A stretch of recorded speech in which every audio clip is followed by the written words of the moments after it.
ছি বাবা, মা মারা গেছে বলে এই বয়সে ছেলে বৌমা থাকতে তুমি আর একটা বিয়ে করে আসলে? তোরা তো আমাকে দেখিস না, এই বয়সে আমাকে কে দেখবে? এবার তোমার একটা সৎ ভাই হবে, তারপরে এই সব কিছুর ভাগ হবে। আমি বাবা এই বাড়িতে আর থাকবো না। বিলকি দাঁড়াও বাবা, তুমি এক্ষুনি ওকে বিদায় করো। আমাদের তো ফুলসজ্জা হয়ে গেছে বাচ্চু। তোমরা আমাকে তাড়িয়ে দিও না, আমার কেউ নেই।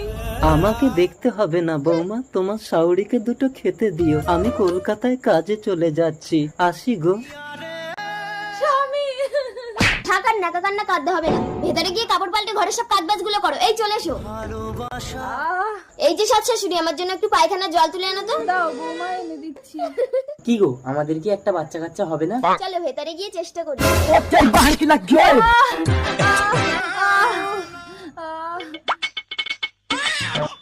ছেলে হয়েছে, কিন্তু দুঃখিত বাচ্চার মাকে বাঁচানো যায়নি।